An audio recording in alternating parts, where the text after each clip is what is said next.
ஆபரண தங்கம் விலை சவரனுக்கு 75,000 தாண்டி புதிய உச்சத்தை தொட்டுள்ளது. இதுகுறித்து பெண்கள் தெரிவித்த கருத்துக்கள் என்ன பார்ப்போம். சென்னையில் ஆபரண தங்கத்தின் விலை சவரனுக்கு 740 ரூபாய் உயர்ந்துள்ளது.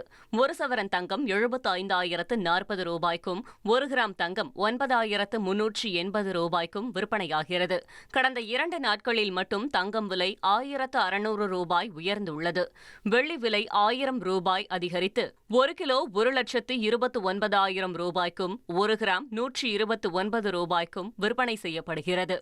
போய் காப்போம் எடுக்க போனாலே 20,000க்கு மேல வருது. ஆனா அப்போதைக்கு காப்போனுக்கு 5,000க்கு எடுத்து போட்டாங்க. அதை நாங்க இப்ப எப்படி செய்ய போறோன்னே தெரியல. இப்படி இன்னும் நீ பொம்பளை பிள்ளையெல்லாம் அதிகமா இருக்கே, நீ அடுத்த மாசம் கல்யாணம் இது வேற வருது. இந்த நகை எடுக்கிறதுக்கு நாங்க எங்க போய் நிக்கிறதுனே தெரியலையே. லோன் வாங்கினா கூட பத்த மாட்டேங்குது.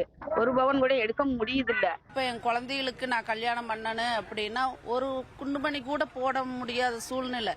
மற்ற செலவு பண்ணி கல்யாணம் பண்றதா அல்லது பவுன் போட்டு இப்பெல்லாம் வரதட்சணைங்கிறது பெரிய விஷயமா இருக்குது. நகை இல்லாம பிள்ளைங்களை அனுப்பணும் அப்படின்னா என்ன நடக்குதுன்னே தெரிய மாட்டேங்குது. அந்த இதில் இருக்கிறவோ இப்படி பவுன் ஏறிட்டு போச்சுன்னா எங்களால ஒண்ணுமே பண்ண முடியாது போல இருக்குதுங்க. 75Kன்றது பெரிய உச்சத்தை தொட்டிருக்கு தங்க விலை.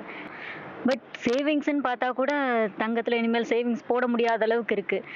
2 ரூபா குறைஞ்சா கூட 2,000 ரூபா ஏறுற அளவுக்கு இப்போ நிலைமை இருக்குது. நகை விலை கூடி இருக்கு, குறைக்கணும். கட்டி கொடுக்குறாங்க. இல்லாத மக்கள் என்ன பண்ணுவாங்க, பொண்ணு கட்டு வராங்க, நகை பொழுது போடுன்னே வராங்க. வீடு இருக்கா வாசல் இருக்கா என்ன அதை கேட்கறோம்ல. நகை பொழுது போடுறீங்களா என்ன அப்படின்னா அப்ப ஏழை மக்கள் என்ன செய்யறது. நீ இல்லைன்னா இன்னொருத்த வரையான் போங்கப்பா, நகை அப்படி போட முடியாது அப்படின்னு நம்ம சொல்லி விரட்டி விட்டுருவோம். அதுதான் இப்ப பிரச்சனை நடக்குது. நகை விலை கொஞ்சம் குறையணும். ட்ரெண்ட ஃப்ரெண்ட் ஆக்கிக்கோங்க. தந்தி டிவியின் சப்ஸ்கிரைபர்ஸ் அண்ட் ஃபாலோவர்ஸ் குடும்பத்துல நீங்களும் இணையுங்க.